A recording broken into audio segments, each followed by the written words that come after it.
Imagine being dropped into a literal meat grinder where the only thing cheaper than life is the dirt under your fingernails. Our protagonist is currently living through a chaotic nightmare of blood and steel, struggling to find a single second of peace amidst the slaughter.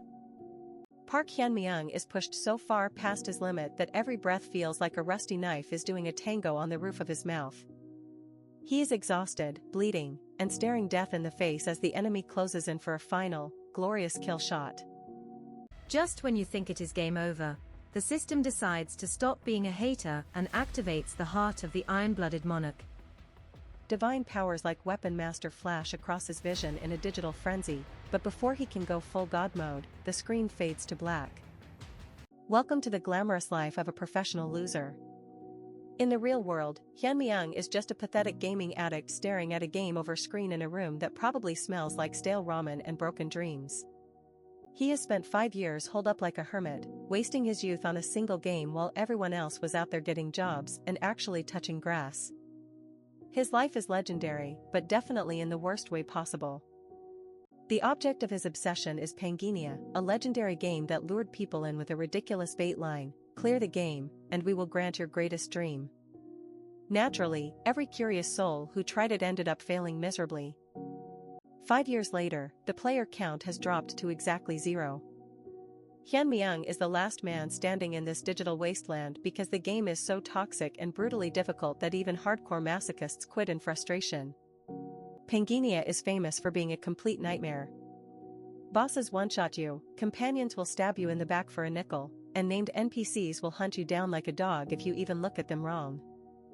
But the real kicker? Permanent character deletion. If you die once, you lose everything and have to start from scratch. It is a truly insane system designed by developers who clearly chose violence as their personality trait. After his latest high-level character bites the dust, Hyunmyung gets a notification that nearly stops his heart. He is awarded a staggering 1.6 million soul points, a massive windfall likely caused by the ultra-rare items he was carrying.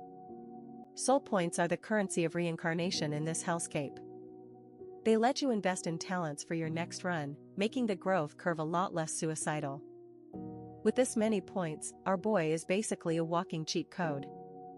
He realizes that with 1.6 million points he can max out every single talent in the game.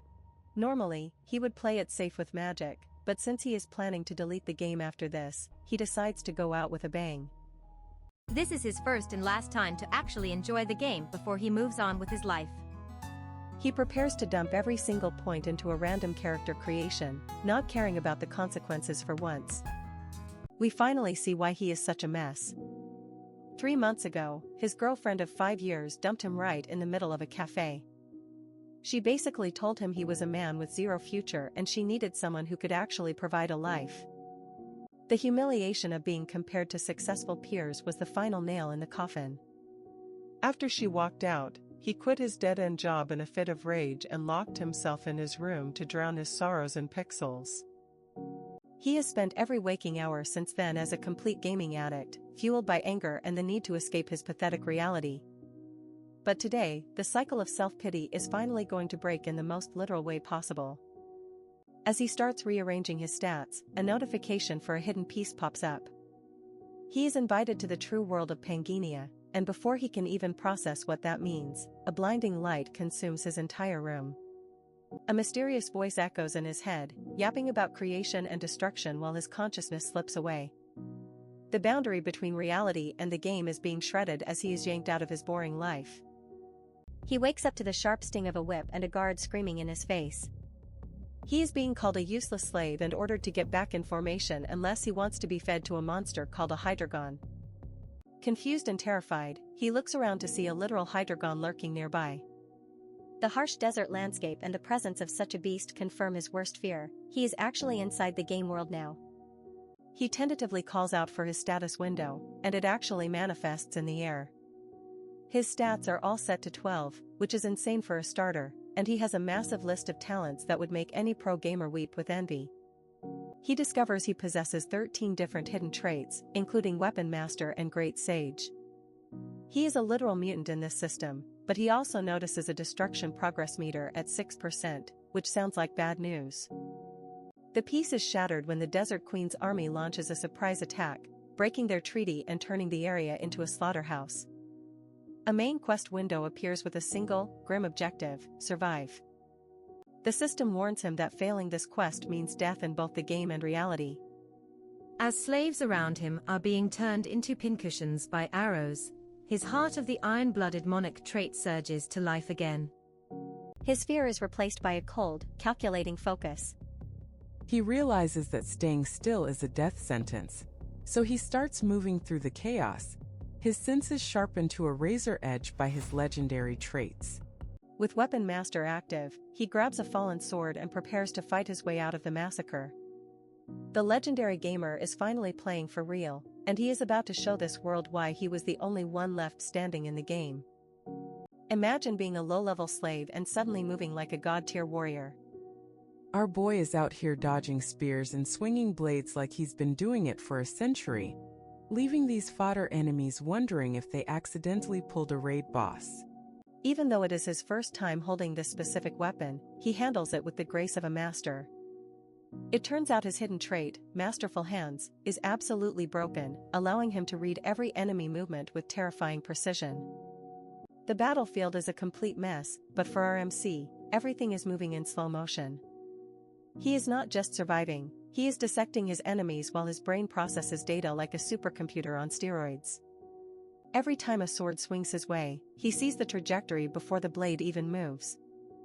It is like he is playing with a cheat code active, and honestly, seeing these arrogant guards get clapped by a slave is the level of pettiness I live for. Within minutes of this bloody dance, his proficiency in both swords and spears hits level 6. That is legendary knight status, folks. Most people train for decades to reach this level, but our boy just needed a single afternoon of violence. Despite the power-up, the situation is still looking like a straight-up nightmare. He is currently surrounded by over 500 troops who definitely did not come here to share a meal. Talk about a difficulty spike from hell. He is literally cursing the developers of this world because the survival quest is pure trash. Even with his god-tier skills, fighting 500 people at once is a suicide mission, and the miracle he needs is nowhere in sight. Meanwhile, in the desert city of Faisalmer, we have got some high-level snakes plotting a cover-up.